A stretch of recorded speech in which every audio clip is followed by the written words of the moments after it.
Welcome to Comment Cocktails. Ian and Derek are going to taste the Botanist Gin. Oh, you want to use this one? Sure. We've been drinking it, so I haven't reviewed it. That was just used because... dry gin? Yeah, Dan, smoky. Jennifer and I were making cocktails. Actually, Jalili even was drinking some of the gin cocktails. Yeah, so it's the Islay Dry Gin. Whew, 100% neutral grain spirit. So we have this. Where's my cool glass?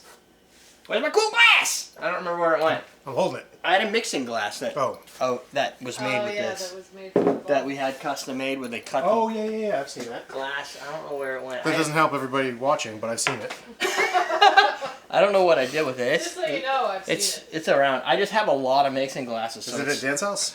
It very well could be. I think he said he wanted it. I was like, okay. I don't know. Well, there we go. Problem solved. But it does make a good mixing mystery glass if you're a glass blower. So there's that. Or if you're just a pole smoker. No. What? No matter who you are, it makes a good mixing glass. Hey, it's got some aroma in here. It's potent. Yep, you already taste it. Right. But it's not like too Pinsol-y, but I'm also a gin drinker. It's very it's very junipery. It definitely fits the London Dry characteristics. Fuck. Oh, it's 46%. Yeah, it's got a little bit more of a burn to it. Yeah, it's amazing how much the difference of the 40 to 46, 40 to 40, even 40 to 43, you still get a little bit more of that ethanol burn in a lot of products, high proof bourbons and stuff. 15% more, so. Oh yeah, I guess you got to double it, right? That's some brilliance.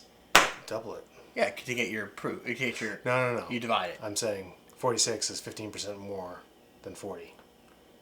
That's all I'm saying. It's only it's 6%. No. 46 and 40. It's 6% difference. 15% of 40 is 6. 6 plus 40 is 46. Therefore, I see what you just did. The alcoholiness increases I thought you meant by it's 15% more alcohol.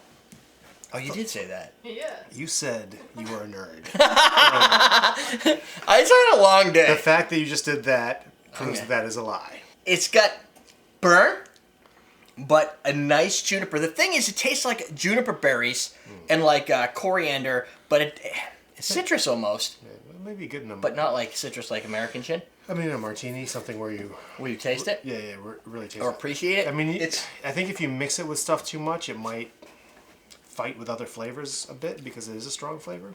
Unless it's like a gin and juice type cocktail. Right. Like we do it with the Dorchesters. Yeah. What else? I think it was the Dorchester. Most of this was just drinking Dorchesters. I mean, it loses some of its character when you put it in a Dorchester, but there are certain gins when we put them in a Dorchester, which, by the way, here's a link for the Dorchester, but to give you a rundown, it's got gin, lime, maraschino liqueur, and grapefruit, right? What happened? Jen's making fun of my Jambu flower experience. She wants to send us alcohol and makes your mouth numb. I said, Ian loves things that make his mouth numb. Yeah. Anything that makes me numb, take away the pain. But when we make that cocktail, sometimes what happens is that's perfect. Certain gins throw it off because of with the citrus, the grapefruit, and the lime, and and then you have the maraschino for the earthiness. And certain gins just it can do weird things to it. This did not do weird things to it. It tasted like it should because it's a London Dry Gin or something like that. I don't know. Is it considered? No, it's an Islay Dry Gin. Well, I think even when it's a dry gin, a category of gin, there's a lot of variability. I think. Yes. But just because it's a London Dry doesn't mean it's gonna be the best London Dry in one drink and all drinks. So, yeah. The beauty though is it doesn't taste like Pinsol. It doesn't have that Tanqueray like. I don't know. Like I always picture that as that's juniper all up in your grill. Like the juniper is what's giving you that Pinsol, but that doesn't have that. Has the juniper? It has a little bit of like almost fresh Christmas tree like smell to it, and it could just be because I'm covered in fresh Christmas tree. But you did just move in your Christmas tree. Yeah. But it has like I could see like the relationship. All by yourself. I'm so proud of you guys. It wasn't all well, sorta. I had my son. It's only 9. Stop explaining. I grow my children so that they one. can help. Yeah, it is. It's only 9. You finally cultivated some internal helpers. It's only a 9-foot tree because my shoulder's killing it. And I'm like, I'm not getting it. The tree was like 12 feet. Like, was that the last one? No, the one that was down there. He's like, you want this one? I'm like, nope. No, I don't want that one. Like, it had like the stump was like this long. And the stump was like that thick. Right, and about this thick. I'm like, I've done this before. I don't think I want to do that either. No, and they're so heavy. Not that this one was light, but So this, I like this gin, $35 roughly. That's what it is on Total Wine. That's not bad. $35.99. That's right in the ballpark of high-end gin, right? It's a medium end. I mean, high end can go pretty expensive, right? Well, we start looking at some of the imports. I guess when I think high-end, I just think of something that's above $25. Yeah, that's fair. I think high end, I tend to think Bombay. whiskey prices because, like, you know how inflated whiskey prices are. Yeah, Yeah. But like a Bombay, this could compare against a Bombay East. It doesn't have the peppery flavor, so if that's a turnoff, I think this was a pretty good representation. And like you said, anything that's got gin forward flavor, straight up gin cocktails, no juices, you're gonna at least get some of that character. When you bring juices in, the extra proof, that extra 15%, cuts through. So if you have a lot of noise in there with the different flavor profiles, this could still hold its own and have some backbone. It's not an extra 15% though. It's like 15% more. Right, it's 15%, not extra 50% alcohol. Yeah, exactly. Be pure alcohol. It's 50% more water. Well, if you're bringing alcohol with it. Less water. Yeah, you're right, less water. But yeah, you know what? Leave the math to me. I'll do the math. It's higher than a standard 40. You do the other talking. I'll do the math. It's not 80 proof. It is 46% alcohol by volume. Which makes it 92 proof. 92 proof is See, that's overproof.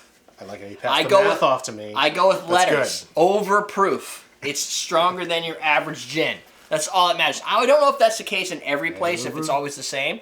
There's a lot of overproof gins out there, like over 40 gins. I like those better. Yeah. It might just be the alcohol in me that I like. Well, I think the overproofness with the flavor of the gin kind of works because it's kind of like one of those, I don't want to say harsh flavors, but it's more of a biting herbal flavor. But if you're a brand new gin drinker, this might be the wrong way to approach the... Yeah, you want to go like New Amsterdam and not on New London, I think. Yeah. I think you want to go an American style gin as a new gin drinker. Yeah.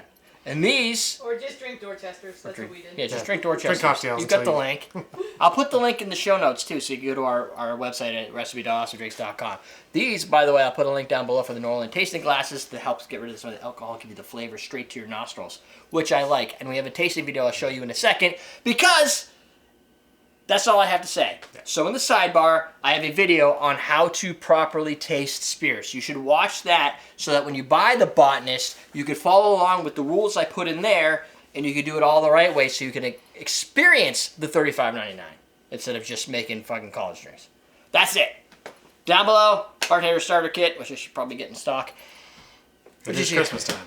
Yeah. Oh, you're missing Christmas time. Yeah, it's too late. All right, yeah. Which each should I drink?